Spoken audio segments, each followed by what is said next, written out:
मैं विपिन मिश्रा अपने English YouTube channel पर आपका स्वागत करता हूं। जैसा कि आप लोगों को मैंने न्यूज़पेपर रीडिंग की क्लास के लिए बोला था और वो क्लासेस आपकी लगातार चल भी रही हैं।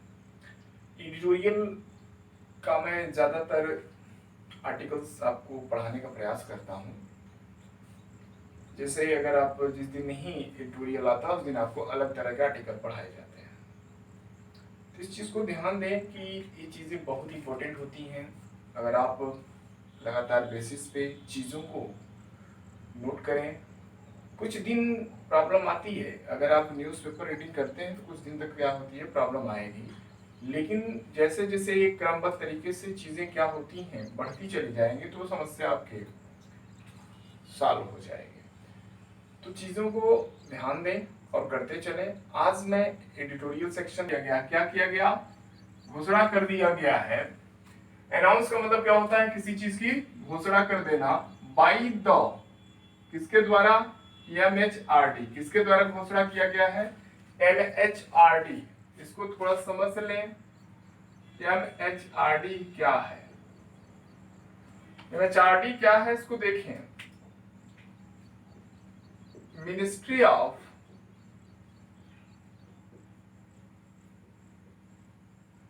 ह्यूमन रिसोर्स डिपार्टमेंट, ठीक है। MHRD क्या है, इसका फुल फॉर्म क्या हुआ आपको पता चल गया। एक चीज और समझें, इसकी स्थापना हुई 1985 में। इसकी स्थापना कहाँ हुई, कब हुई, 1985 में। इसका मुख्यालय कहाँ है, न्यू दिल्ली में है। और इस समय किसके अंडर में काम कर रहा है, तो आपको पता होगा डॉक्टर रमेश पोखरियाल निशंक जी इसके क्या है, इस समय नियंत्रक है। बात समझ में आ रही है। और MHRD का नाम बदल कर रख दिया गया शिक्षा मंत्रालय। इसका नाम क्या बदल के रखा गया, शिक्षा मंत्रालय, ठीक है।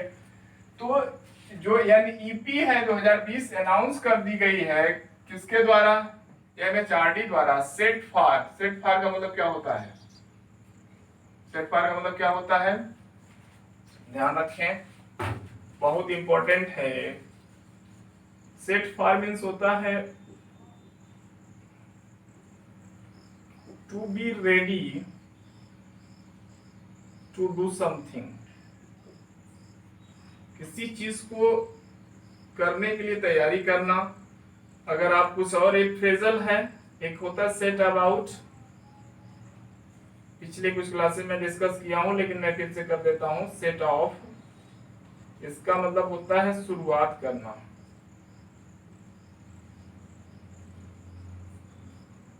ठीक है।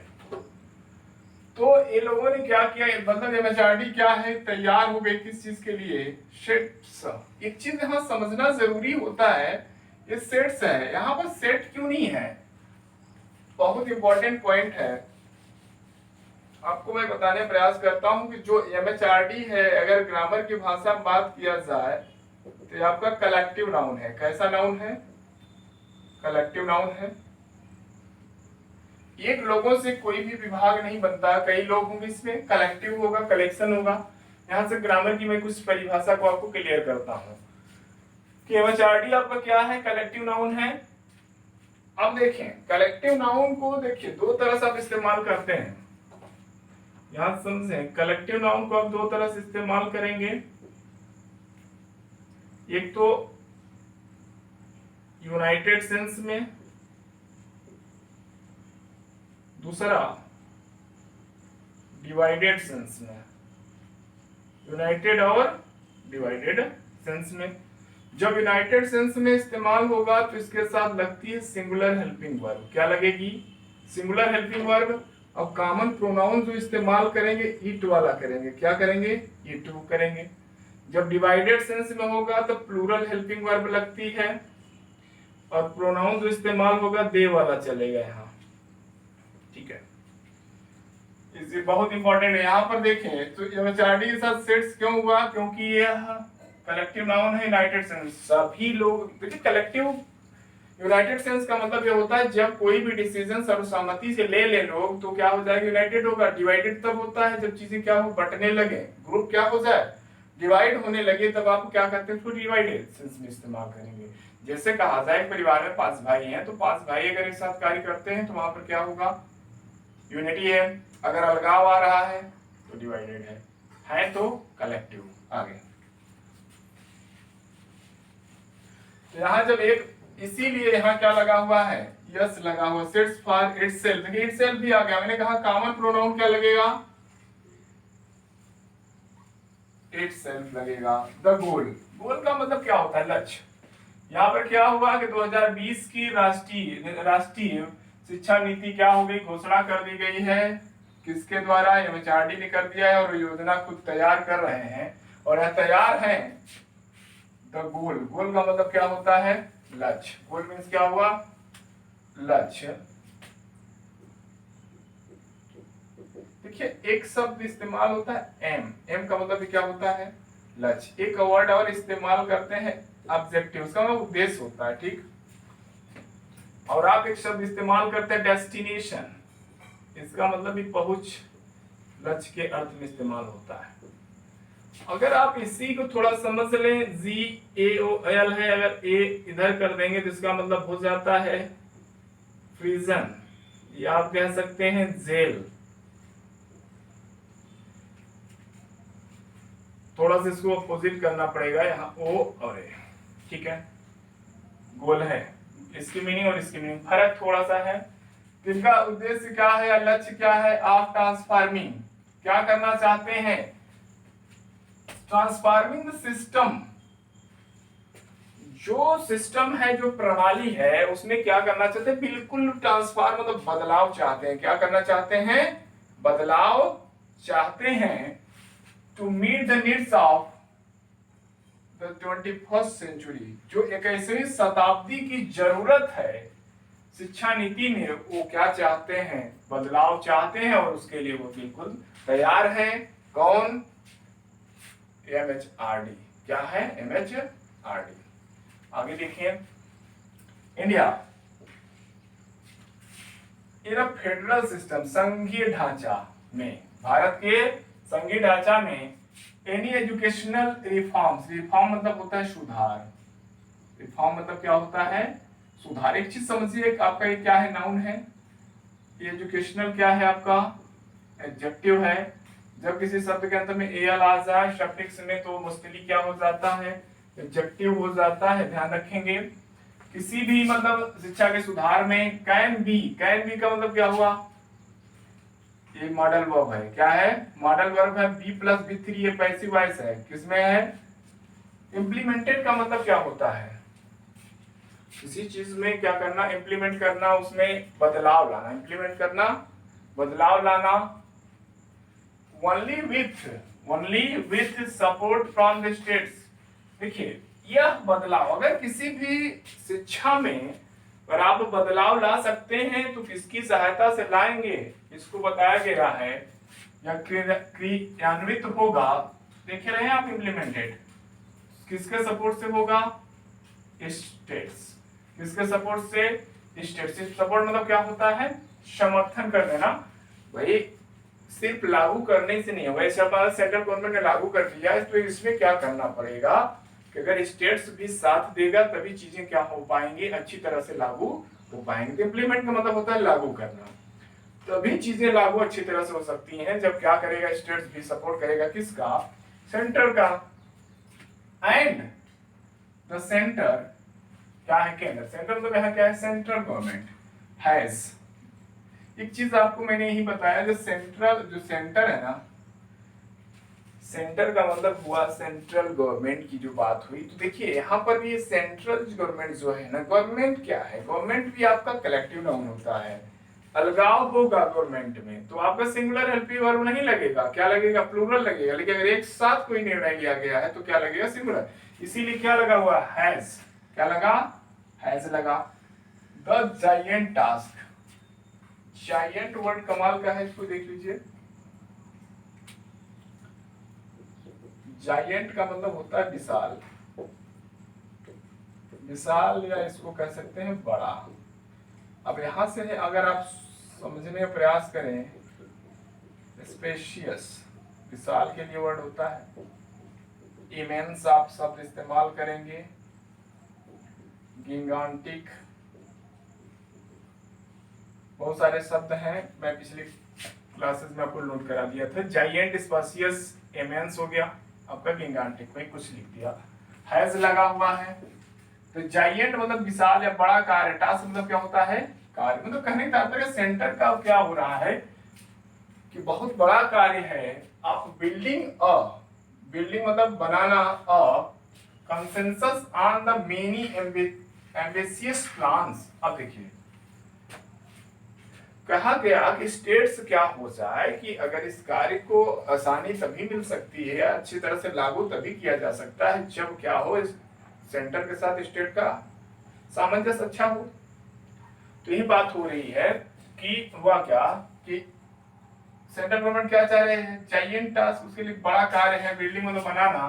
कंसेंसस मतलब होता है आम सहमति, कंसेंसस आम मतलब क्या होता है, आम सहमति, बढ़िया वर्ड है, सहमति लिख लीजिए, आम सहमति। मेनी एम्बिशियस, महत्वाकांक्षी, एम्बिशियस का मतलब क्या होता है, महत्वाकांक्षी। योजना, प्लान मतलब क्या हुआ, योजना। बात क्लियर हो गई यहां तक की। पॉलिसी, पॉलिसी मतलब नीति। इंटरेलिया, थोड़ा समझ लें, ये आपका लैटिन फ्रेज है। इंटरेलिया मतलब होता है एमंग अदर थिंग्स। इसका मतलब क्या हुआ, इसको समझ लीजिए कि जैसे इंटरेलिया का मतलब ये होता है कि कई चीजों के मध्य, कई चीजों के मध्य। जैसे मैं कहा कि अगर आप ग्रोसरी के शॉप पे गए कोई सामान लेने, तो वहां पर आपने लिया, आटा ले लिया, फिर आपने नमकीन वगैरह भी ले लिया, तो वहां पे क्या हुआ कि ग्रोसरी गए आप, कई चीजें आपको समझने, शिक्षा नीति तो एक है, लेकिन उसके अंदर जो चीजें हैं कई चीजें हैं। तो इंटरेलिया इसका मतलब क्या हुआ कि एक चीज के अंदर कई चीज होना, एक चीज के अंदर कई चीजों का होना, इंटरेलिया। अच्छा वर्ड है, ध्यान रखें, ये आपका लैटिन फ्रेज है, एडवांस स्तर पे चीजें आपको मिलेंगी, लैटिन फ्रेज है। पॉलिसी इंटरेलिया एम, एम मतलब क्या होता है, लक्ष्य या उद्देश्य। एलिमिनेट, एलिमिनेट का मतलब खत्म करना। Problems of pedagogy, problems of pedagogies, structural inequities, इसको समझिएगा। जो ये नीति लागू की जा रही है, इसका एक उद्देश्य क्या है कि जो समस्या आ रही है शिक्षण व्यवस्था में, पेडागॉजी मतलब क्या हुआ, शिक्षण शास्त्र होता है पेडागॉजी मतलब, जो इसका संरचनात्मक विविधता पाई गई है उसमें क्या करना है, जो विषमताएं पाई जा रही है उसको क्या करना है, खत्म करना है। एलिमिनेट मतलब क्या करना है, समाप्त कर देना, रिमूव करना है। एलिमिनेट मतलब क्या होता है, रिमूव करना। प्रॉब्लम, जो समस्या आ रही है किसमें, शिक्षण व्यवस्था में। पेडागॉजी मतलब क्या होता है, शिक्षण शास्त्र में स्ट्रक्चरल इनइक्विटीज, असमानताएं होती है, जो संरचनात्मक असमानताएं हैं, इसी को क्या कर देना है, समाप्त करना है। एक्सेस पहुंच करना, एसिमेट्री का मतलब क्या होता है, असमानताएं, और ये क्या होता है, अनलिमिटेड कमर्शलाइजेशन। जो व्यवसाय है, अनेक तरह के लोगों को क्या बन चुका है, इसमें व्यवसाय की सोच है, कमर्शलाइजेशन हो चुका है क्या शिक्षा का, ये भी एक समस्या को, इससे भी छुटकारा पाना है इस नीति के माध्यम से। The NEP, national education policy 2000 is, अब देखिए यहाँ इज क्यों लगा, हैज क्यों लगा, सेट्स क्यों लगा, इसको आप समझ गए होंगे कि जब कलेक्टिव नाउन को सामूहिक रूप से इस्तेमाल किया जाता है तो सिंगुलर हेल्पिंग वर्ब लगाई जाती है, जब अलगाव का बोध हो तो वहां पर प्लूरल है। बस को देखिए, अगर हिंदी अगर समझने का प्रयास करें तो इसका मतलब होता है सर्वग्राही, सर्वग्राही मतलब सभी चीजों में सुधार करने वाली ये नीति है, सुधार करने का प्रयास करेगी। आफ्टर द वन इशू जो एक नीति कब बनी थी? 1986 में। 1986 के बाद ये नीति आ रही है and it has to contend. इसे क्या करना पड़ेगा? थोड़ा सा कंटेंट का मतलब होगा विवादों को झेलना पड़ेगा। कहीं कुछ स्टेट ऐसे होंगे जो थोड़ा सा ये चाहेंगे, कुछ स्टेट होंगे ये चाहेंगे, तो कुछ बातें आएंगी। कंटेंट विथ क्या? Multiple crisis. मल्टीपल क्राइसिस मतलब क्या होता है? कई विवादों के साथ क्या करना पड़ेगा? उसको झेलना पड़ेगा। एक चीज समझा देता हूं आपको, ये क्राइसिस और इसका बहुवचन होता है, मैंने बताया भी है। एक शब्द आप एक्सिस इस्तेमाल करते हैं, इसका भी बहुवचन होता है एक्सिस, ठीक है। एनालिसिस, इसका बहुवचन होता है एनालाइसिस।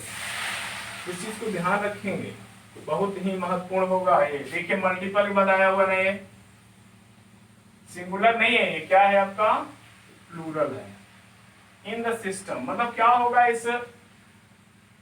ये जो शिक्षा नीति है इसको क्या करना पड़ेगा? कुछ विरोधाभास का सामना करना पड़ेगा। इट इज नो सीक्रेट, छुपा नहीं है कि प्राइमरी स्कूल्स रिकॉर्ड शॉकिंगली मतलब आश्चर्यजनक रूप से पुअर मतलब बहुत बुरे रहे हैं। शॉकिंगली मतलब क्या हुआ? आश्चर्यजनक रूप से क्या रहे हैं? बहुत ही खराब रहे हैं। पुअर मतलब क्या हुआ? यहाँ पे खराब रहे हैं। लिटरेसी एंड न्यूमरेसी मतलब साक्षरता और जो संख्यात्मक जो परिणाम रहे हैं, आउटकम का मतलब क्या होता है? परिणाम। आउटकम एक नया वर्ड है सीक्वल, इसका मतलब क्या होता है?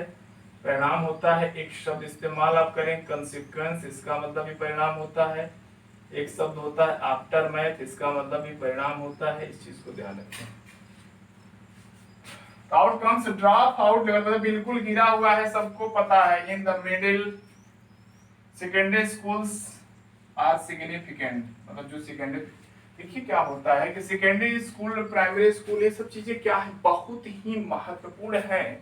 और इसी में क्या हुआ है? सभी लोग जानते हैं कि स्थिति क्या है? बहुत ही नाजुक है। And higher education system has generally failed, ये भी सामान्य रूप से क्या है? फेल्ड है to meet the aspiration for multiple disciplinary. यहाँ पर क्या हुआ कि जिस महत्वाकांक्षा या जो इच्छाओं से होना चाहिए वो चीजें क्या हुई हैं? नहीं हुई हैं। अनेक, देखिए मल्टी डिसिप्लिनरी मतलब अनेक, कई एस्पायरेशन मतलब इच्छाएं हैं जो मिली हुई हैं कि मतलब क्या हुआ? सारी चीजें क्या रही हैं? बिल्कुल असफल रही हैं।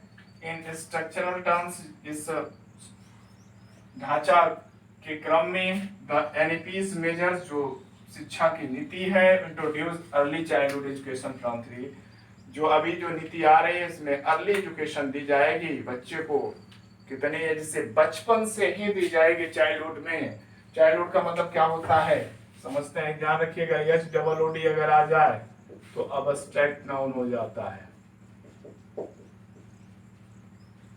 चाइल्डहुड ध्यान रखें, एजुकेशन फ्रॉम एज 3।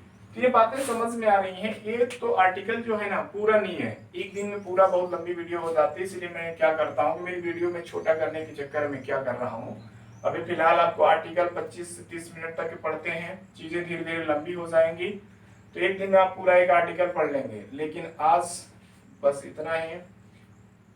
लेकिन आपको एक चीज मैं बताने का प्रयास करता हूँ। आज एक मेरी परिचर्चा होने वाली है क्लास 9 से 12 तक की इंग्लिश में जो यूपी बोर्ड के 30% सिलेबस जो कटे हुए हैं और कितना किसमें किसको पढ़ना है, इसकी मैं आज चर्चा करूंगा पूरा डिटेल।